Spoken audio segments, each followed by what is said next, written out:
Hello future teachers. Today நம்ம என்ன பார்க்க போறோம்னா A Request to a Air by Judith Ray. So இந்த போயமில் ஜஸ்ட் ஒரு 5 ஸ்டான்ஸாஸ் இருக்குது. ஸோ இந்த ஸ்டான்ஸால் லாஸ்ட்டாக ஒரு 2 லைன் வந்து ஒரு கப்லெட் மாதிரி கொடுத்துருக்காங்க. ஸோ ஃபஸ்ட்டு இந்த பிக்சரை மட்டும் ஜஸ்ட் நீங்கள் பாருங்கள், அதை பார்த்தாலே you can identify. So first ஒரு கிராண்ட்மா மாதிரி ஒரு இது இருக்கா, தென் வந்து தட்ஸ் நோய் பிளேஸாக இருக்குது, 2 பேர் குட்டி பிள்ளைங்க இருக்காங்க. So they are in trouble. இங்கே கிராண்ட்மா ஜஸ்ட்டு பிக்சரை பெயிண்ட் பண்ணுறாங்க. ஸோ இதுதான் இந்த போயமோட summary.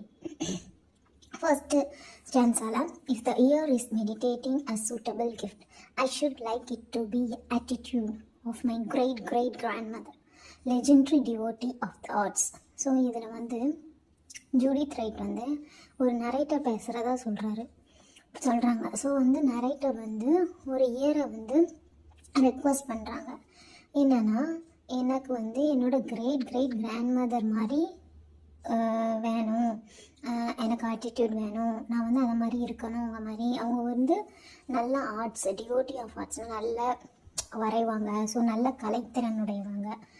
Who having 8 children and a little opportunity for painting pictures sat one day on a high rock beside river in Switzerland. So அவங்களுக்கு வந்து ஒரு 8 children இருக்குது.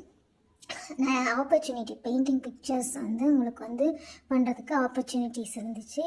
ஸோ ஒரு நாள் வந்து ஹை ராக் சுவிட்சர்லாண்டோட இதில் ஒரு ரிவருக்கு அப்பாரில் உட்காந்துட்டு ஹை ராக்கில் உட்காந்துருக்காங்க. And from a difficult distance viewed her second son balanced on a small ice floe drift down the current toward a waterfall that struck rock bottom 80 feet below. So வந்து இவங்க ஒரு கொஞ்சம் டிஸ்டன்ஸாக உட்காந்துட்டு அவங்க second Sun வந்து ஒரு மாதிரி பேலன்ஸ்டாக அந்த ஐஸ்னால் பேலன்ஸ் இல்லாமல் விழுந்துடுறாங்க, ட்ரிஃப்ட் ஆகிடுறாங்க அந்த water ஃபாலில். And while her second daughter, impeded no doubt by the petticoats of the day, stretched out a lost hope alpenstock, which luckily later caught him on his way. So வந்து அவங்க second daughter உடனே எந்த ஒரு இதுவுமே இல்லாமல் டக்குன்னு குதித்து அவனோட அண்ணனை வந்து காப்பாற்றுறான். ஸோ வந்து லக்கிலே அவங்கள வந்து காப்பாற்றிட்டா. Nothing it was evident could be done, and with artist isolating eye, my great great grandmother hastily sketched the scene. The sketch survives to prove the story.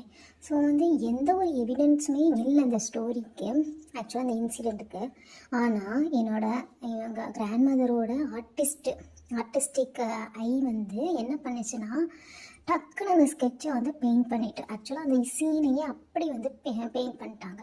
So அந்த